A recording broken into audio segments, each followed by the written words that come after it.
right.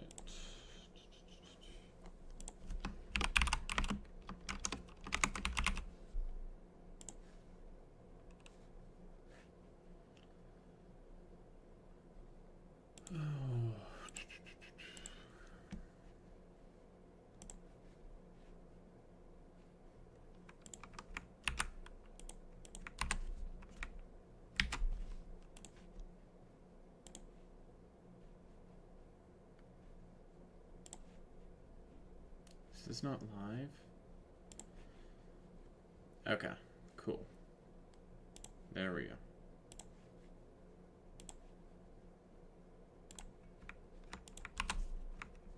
Why is it not? Copy paste. 1 second. Anyone in the YouTube chat? Just 1 second.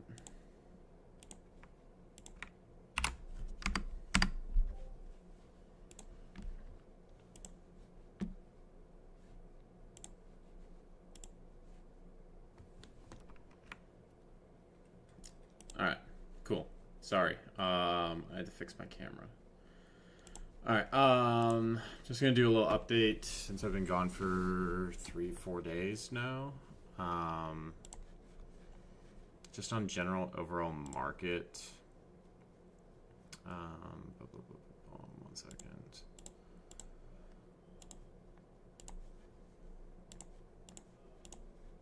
Okay.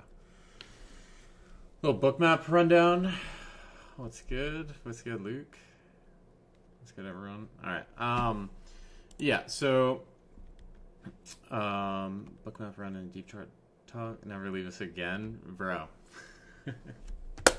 I had to go on a little. I'd take a little vacation.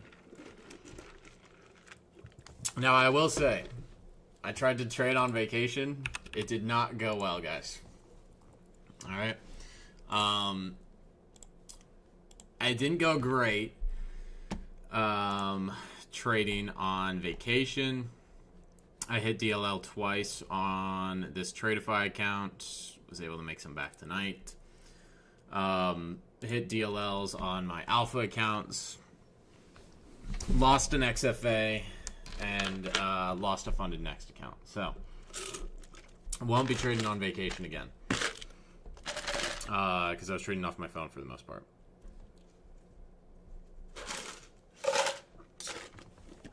What can we expect trading through holidays? Christmas, Thanksgiving? Okay, let me just break down analysis really quick. And then I'll get into questions. I'll just do Q&A for like 15-30 minutes. Right now, gold's still in this range. Tonight, it's holding up at these 30s. So I would look to see if this moves back up towards 4,000s, gives that retest of it. And get you a laptop. Yeah. I did have a laptop. But yeah. So we are still holding up. If this starts to break down out of this range, I would expect this value area low to come and get tested at 38.30. 4,000 is the big level. It's POC. This range right now, value area low is at 39.70, so we've moved outside of that value. It looks like there's getting some pickup tonight with NASDAQ and ES selling off. NASDAQ's bounced pretty damn hard.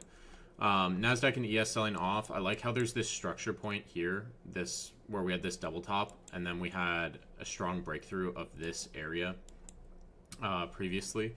So I would look for a bounce somewhere in this region. It looks like we're getting that bounce so far. And then ES, pretty much same deal. I think we still get Santa rally. You know, this downside, we're already down 5%. I think we get a pickup here. But yeah, nothing too much to note. The only really like earnings thing we have left is going to be Nvidia in like 2 or 3 weeks. How was Cali? It was good. It was good. Why is this not signed in? Can I not just see the damn calendar? When does Nvidia report? I think Nvidia's, yeah, I think it's this week. Yeah, Wednesday the 19th. This is the last big earnings report. Everything else, I mean, we had Microsoft we had all the Mag 7 essentially. So last big earnings report is in 2 weeks. You know, we'll see. There are still some notable names on here. We had Palantir yesterday. HIMS, Uber this morning, AMD after close today. Robinhood tomorrow, Qualcomm, Ionic, ARM, McDonald's tomorrow morning. But yeah, the big earnings reports are pretty much over. Let me go through chat really quick. A little bookmap rundown. Yeah, I can do a little bookmap rundown. Gold to 4K tonight. I can see it. Okay. Trading through holidays, Christmas, Thanksgiving, etc. Volatility will die after the second week of December. Second week of December, volatility will die. So really, there's not like, you can still trade. Yeah, you can still get your winning days. On like Top Step and all that, but you need to limit your expectations.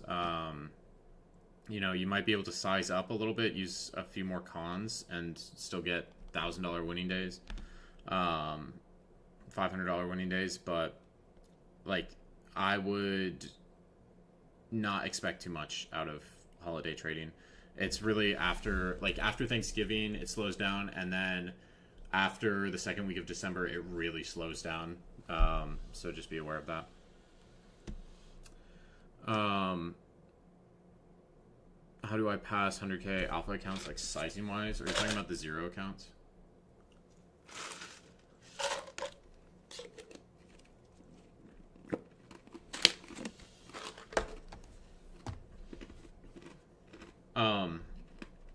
The zero accounts,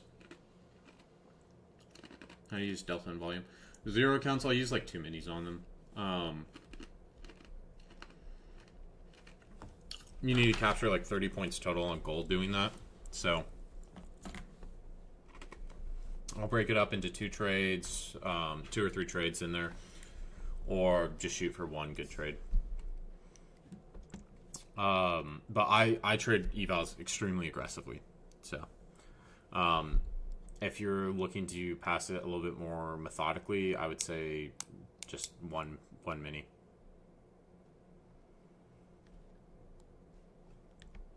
How do you decide where to place your fixed volume indicators?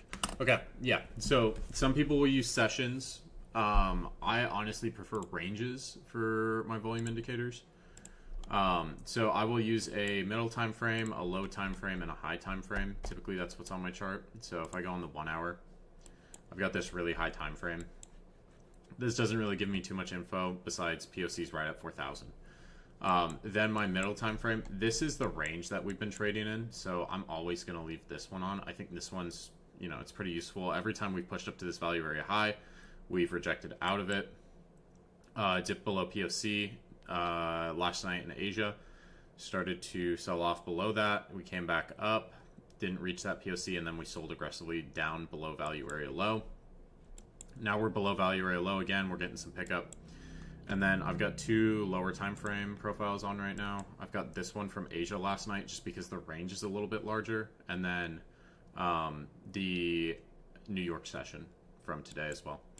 So that value area low held down in here, this POC. Both of these line up pretty much exactly besides value area highs. Like, there's not really a difference between this profile and this profile except for the value area highs. Like, this value area high is at 39.64. This one's up at 39.92. So yeah, you can use it based off sessions. You can do it, I'm going to anchor at Asia and use it for the entire day, or I'm going to anchor it at the start of New York and use it for the entire day, or you can use ranges. But yeah, any general adjustments for current market conditions besides sizing down? Yeah, when your volatility spikes up, you do need to size down. Have wider targets. You can have wider targets because these sell-offs are like, when this volatility picks up. I mean, look at fucking NASDAQ last night in Asia. Last night in Asia, this sold off from 103 down to 744. That's almost 400 points. So you can have wider targets when this volatility increases, even in New York, right? 900s down to, again, 400-point range. I saw some people short the high of this, and they got 50 points out of it, which, though, 50 points is great. 50 points is a good trade on NASDAQ. But there's no reason to close this. Like, there's no reason to close this short. It's just heavy downtrend. Now when you're getting this pickup back in here, right, you came into this support. This is a strong bounce. Holding above VWAP so far. Like, if I just took this, if I took this as this starts to break out, even in here, right, at this 50s, I just got 70 points out of it, but this might even go up and close this gap up here. So this might run all the way up to 578. There's this gap right in here.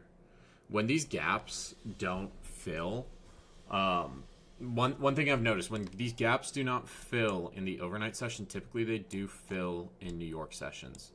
That wasn't the case today, right? We had this gap down, and this never filled. We did have a gap down again today. This gap, there's still, some people will be like, oh, the gap's filled. No, there's still a little bit of a gap here. This gap is from here. This gap is from here to here. So there's still, how many points is that? There's still like 3 points, three to 5 points that need to get filled out on that. So I would expect that to be the draw, right?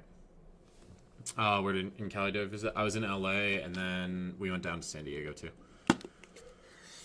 How to use delta and volume? Okay, that's quite a long explanation, but if you missed it in the Discord, I did post this.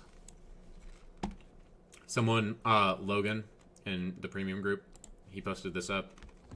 I think this is a great resource. Just summarizes your delta, how you can use it to spot trends and stuff. So here you make a higher high on price action. You don't make a higher, you make a lower high on your CVD, and then you start a bearish trend there. Here you make a lower low, but you make a higher low on your divergence, and then you get a bullish trend. Here you're making higher lows, higher highs, and your delta's going down. So this, honestly, this is kind of my favorite setup. When you're seeing your delta go down, but price action's continuing to grind up, usually you get really clean pops off of that. You can also just see it on like this trading view CVD. So if you look, let me find a good example.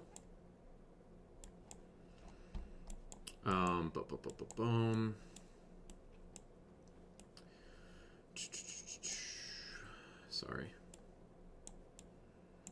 Okay. So you make a new high here. Actually, let me see. New high here. Yeah, you're making new highs on this. Your CVD is lower. So you could look for shorts there, but I would honestly, like, this is harder to identify. It's easier to identify it once this is pulled back, and then you get this little jump up, right? You get this little jump up, and your CVD doesn't make a new high. Then you get that nice clean downtrend. In the start of the session, there was a divergence. Some people were asking why I took the short. So if I'm looking at, where was it? I shorted, where did I short this? Okay, I shorted right here. I took this short on my Tradeify account. So I shorted this. Your CVD made a new high, but you don't get a new high out of price action.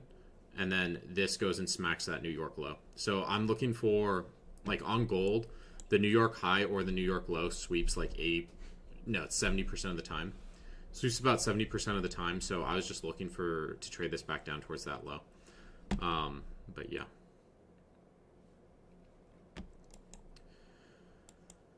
Yeah, like right now, this technically is a divergence. Like you're making new highs, but your CVD is not moving up. But you can have that. Doesn't mean this is gonna sell off, right? Did I take trades in Cali's? Yeah, I did. I probably shouldn't have traded.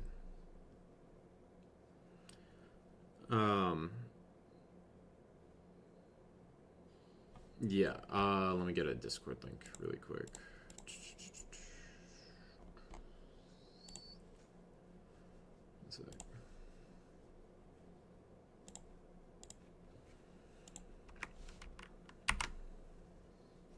You trade with my funded futures?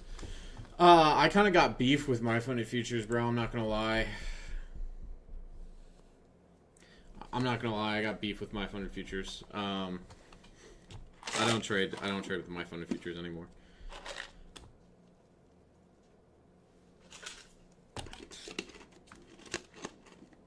What would the target be for NQ longs? I'd look for that gap to fill. Like all the way up to 578. Like, again, like even what I've been saying on stream here. This last 5-minute candle was 40 points. Like, some of you guys are going to leave a lot on the table because you're used to going for 40-point trades, 50-point trades. But when you get this volatility, like, you can catch these really clean trends. I mean, this has moved up 150 points since 9:30. So you can find those clean trends. Just be open to expanding price targets. What they do, I'm on my funded futures. Okay, I made $200,000 in 2 weeks on one of their pro accounts, and I had messaged support probably like 3-4 times. I talked to a support manager. I talked to just regular support. I was like, "There's no cap on the expert accounts, right? There's no cap on the expert accounts." They assured me there's no cap on the expert accounts. There's no cap on the expert accounts. There's nothing on their website saying there's a cap on the expert accounts. There's nothing on any of their FAQs about a cap on the expert accounts. I'm like, okay, cool. But I was still, even when I was taking the payout, I was still skeptical. I was like, I don't think they're going to pay me out $200,000. That's ridiculous. So I requested the payout for, I think it was like 178,000 or something, or 198,000. And then they email me. They're like, "Hey, we need you to hop on a call with our risk manager." I'm like, "Okay, cool." I just figured, it's a large amount. They immediately come in with a contract that, so when you sign, and I'd looked through all of the documentation when you go to pay for the expert account. So like when you go to pay for the expert account, there's like a little document that gives like the terms and conditions of it and everything, and it has no mention of a payout cap in there. But when you make your My Funded Futures account, you do sign a document that says the sim cap payout is $25,000. They've changed that in the last few months. But there was a sim cap of $25,000. I couldn't find that contract anywhere. I couldn't find that info anywhere. So I get on the call, and they're like, "Hey, our cap's $25K, you're requesting this much. We're going to pay you out $60,000 and give you $15K in a live account." So I got paid out $75K of the $200K I made. So yeah, that's why I got beef with them.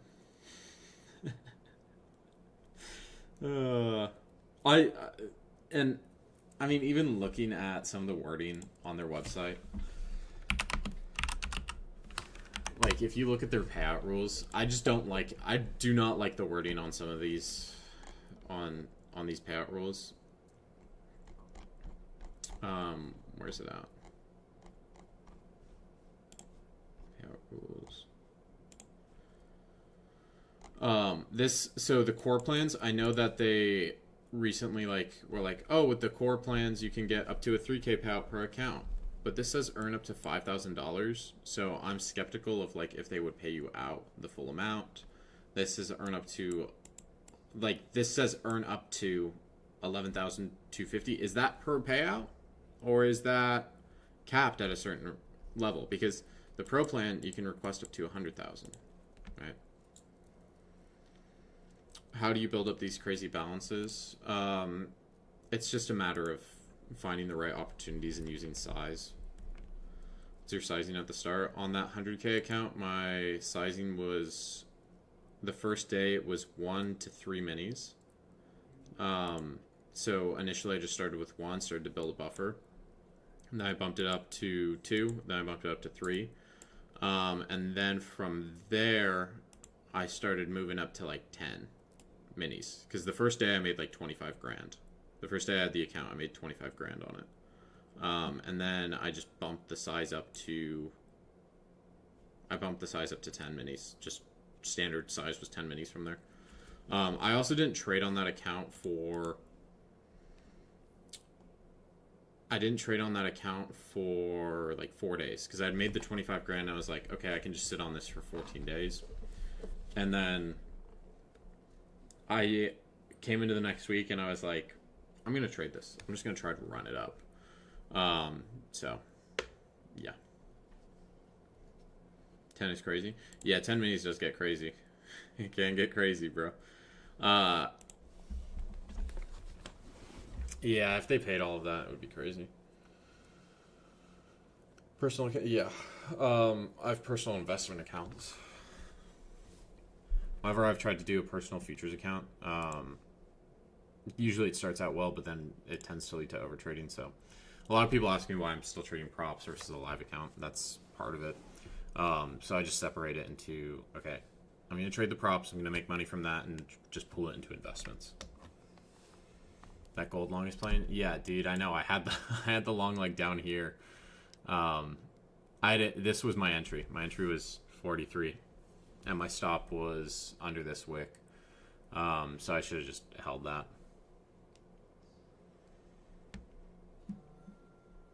But yeah.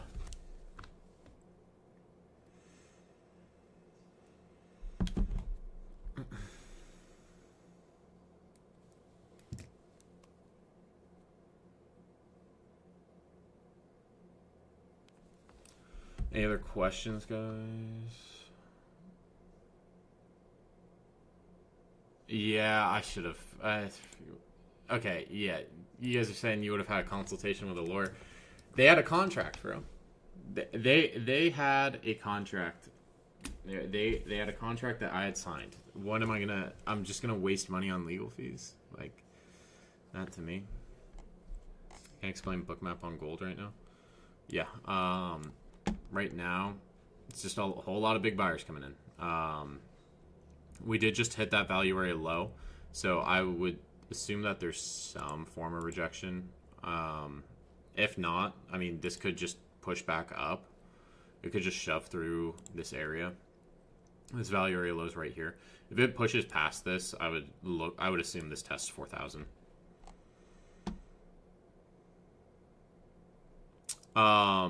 You've been chatting with Dakota for a while now. Has he influenced how you trade at all, or how you see trading?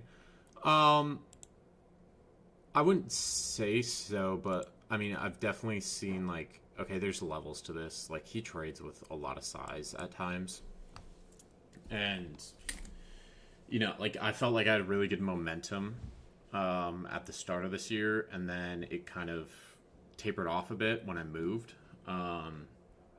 So I feel like I had this like strong move up on, like, this was my momentum for the year.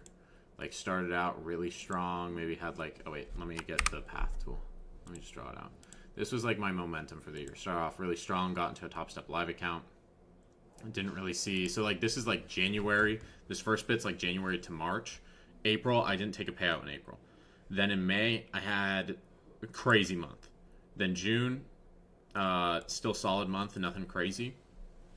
And then July, I just fell off the fucking face of the earth, bro. So now I'm like coming back.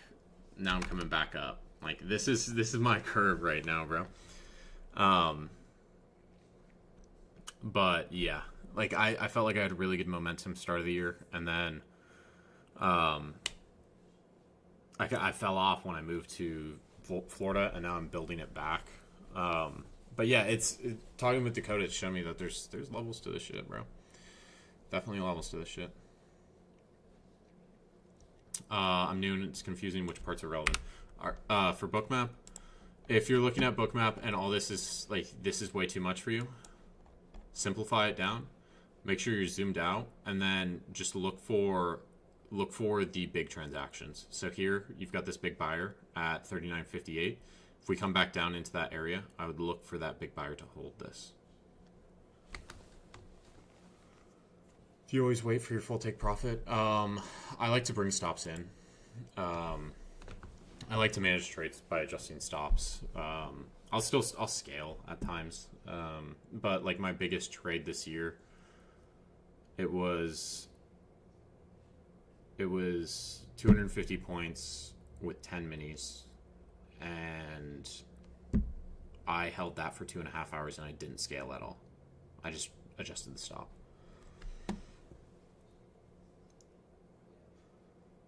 Dude, it's all about good sleep. Yeah, I mean, sleep definitely has a big impact, bro.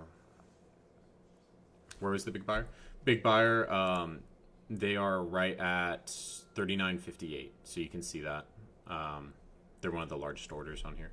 I mean, if you zoom in, right, it's not going to just be one buyer in there. There won't just be one buyer on this order, right? As I zoom in further and further, you're going to see there's multiple orders right there. But the total sum is a big buyer. That's how I would classify it. The heat map. So the heat map's going to show you resting limits.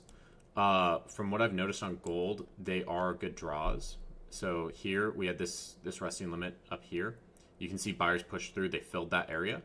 Now you're either going to want to watch for rejection or continuation. So this, buyers come up, fill it, they push it higher, and now they're holding at this level. And it looks like it's going to push higher. That's what my assumption would be.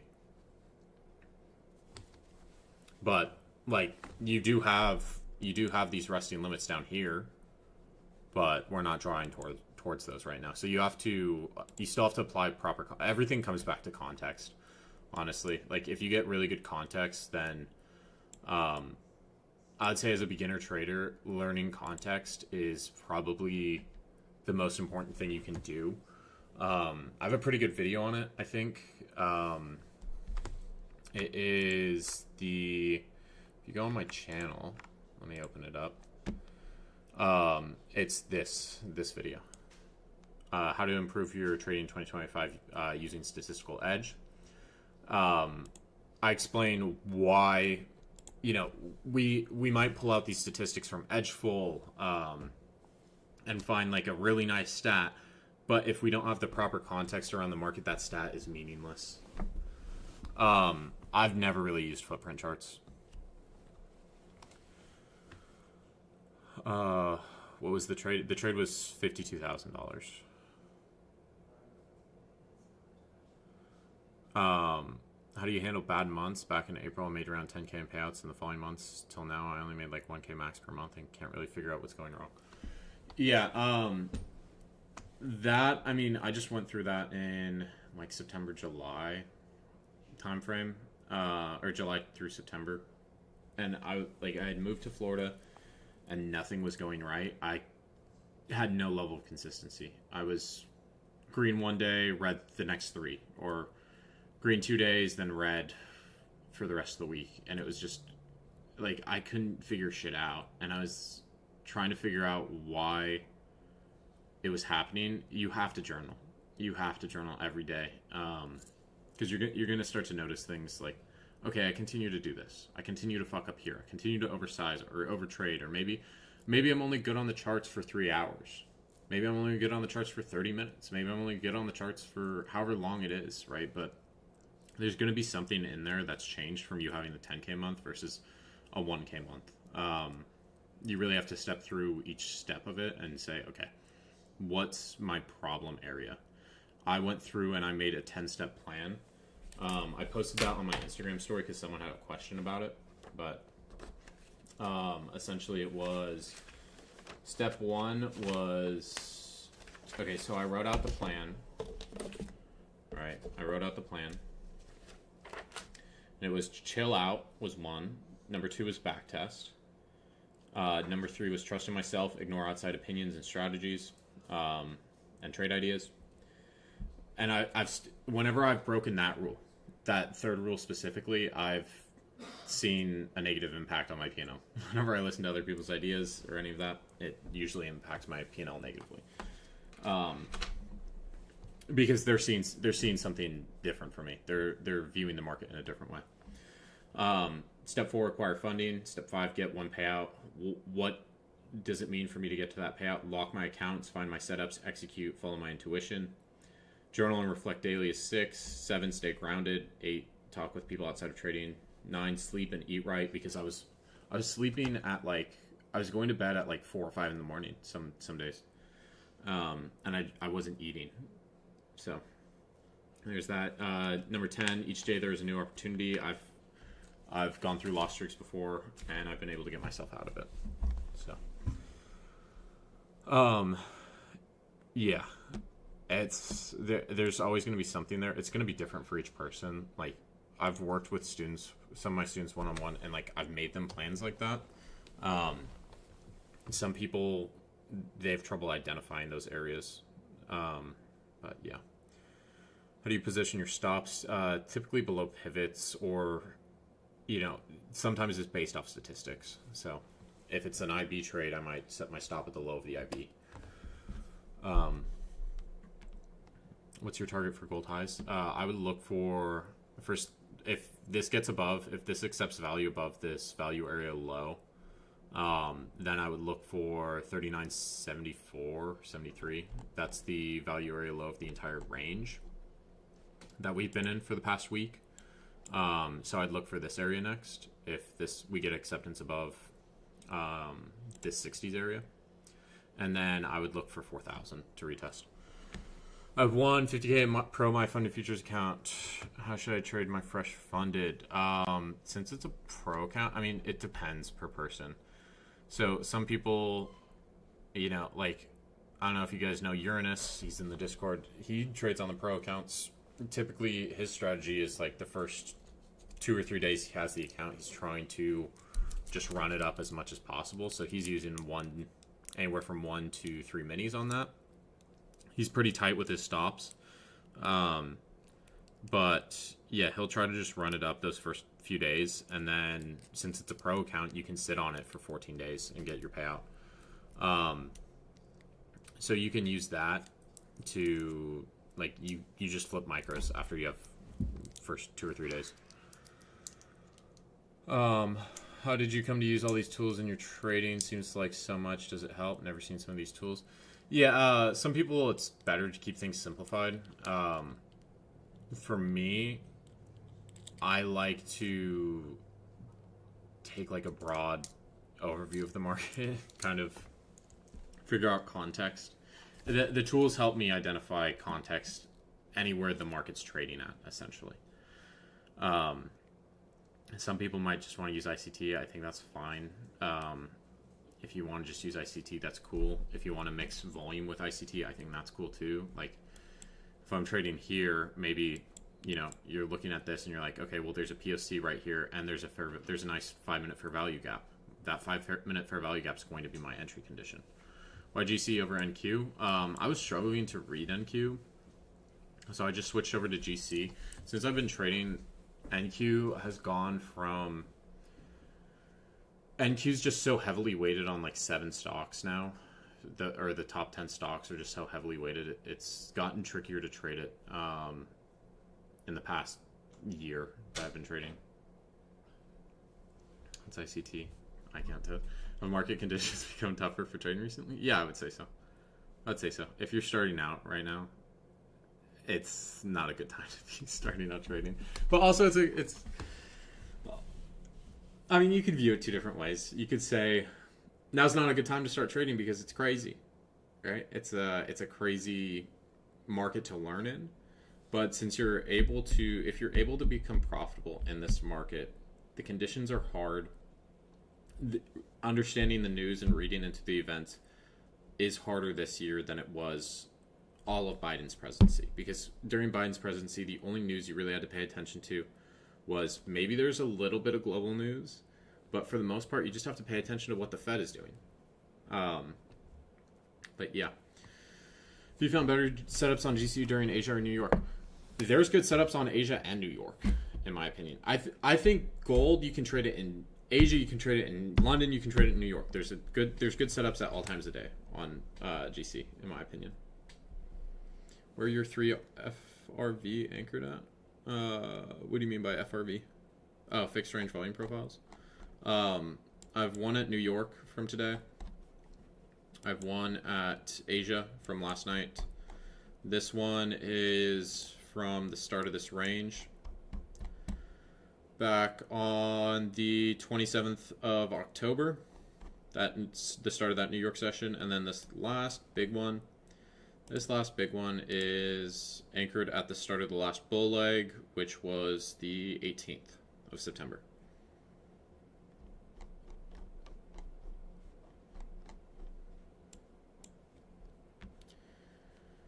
Yeah, I mean, if you're able to get to an XFA with 3 months of trading, like, that's pretty solid, bro.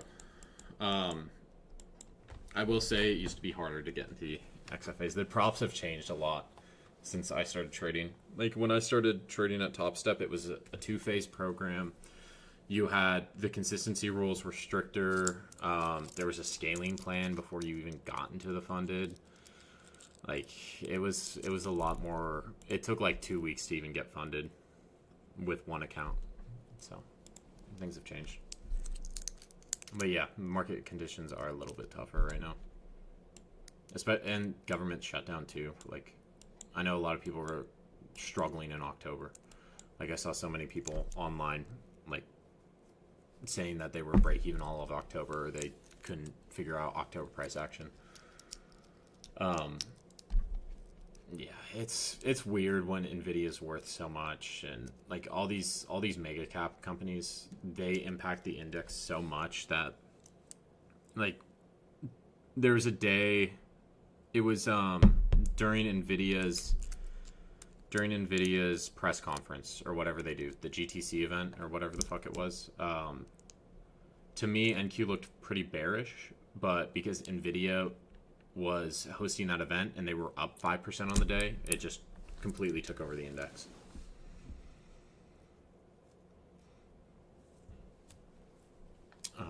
But yeah, any other questions, guys? I'm gonna end it here soon. I'm pretty tired. I just got back from LA and I need to unpack still and shower.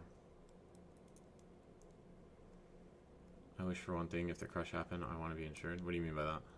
Like, the market crashes? The market's going to crash at some point. Like, if you're talking about like this AI bubble, it's going to crash at some point. I just don't know what's going to break it. There's a growing consumer debt issue. There's an issue with debt and private equity. A lot of these companies have ridiculously high PE ratios. Like, there's a number of different things that could crash it. I just don't know when it crashes, and I don't know when it happens. Until then, it's up.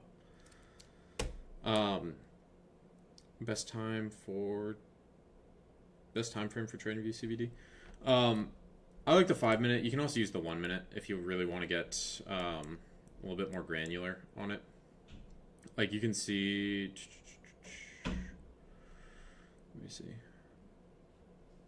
if there's anything on here. There's not really any on here right now.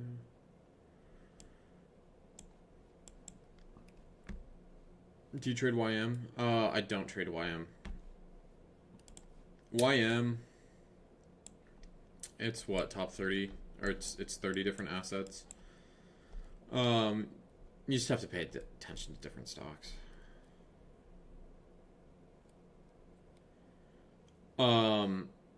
If I was new, do I think... how new are we talking, Metal Man? How new are we talking?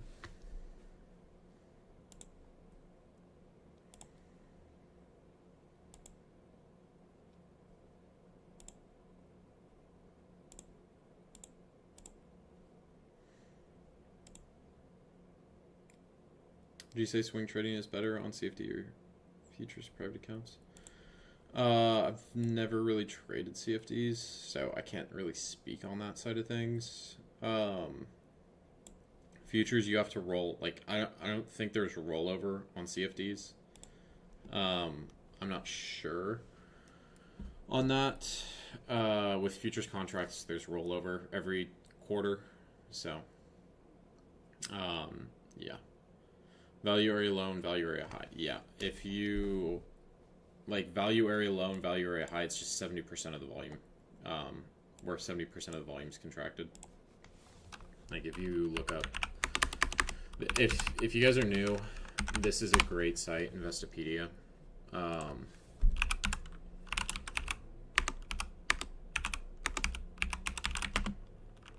Investopedia value area.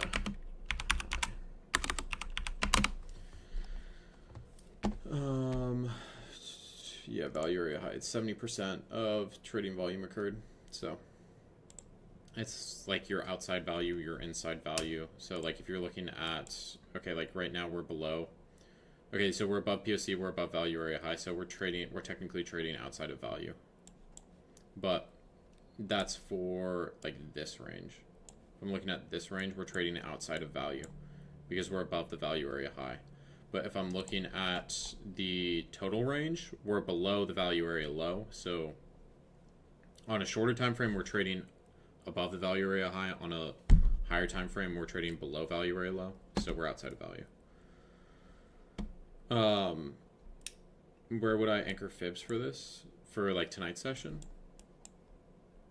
I would use this. There's two pivots I would use. I would either use this pivot here.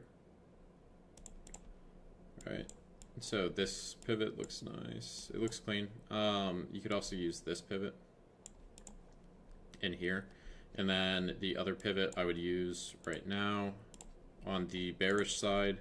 You're always going to have, that's the thing with fibs, you're always going to have a bearish and a bullish fib.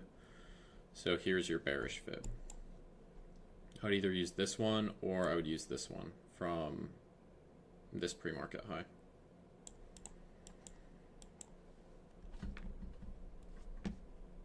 Okay, I'm gonna hop off. I'm gonna go shower. But yeah, I'll see you guys tomorrow. I'll be back on. But yeah, have a good night, everyone. Appreciate y'all for tuning in. If you want to like, that's cool. That helps me out. But yeah, alone. Imagine showering alone. Yeah, bro, it's a cold world. It's a cold world.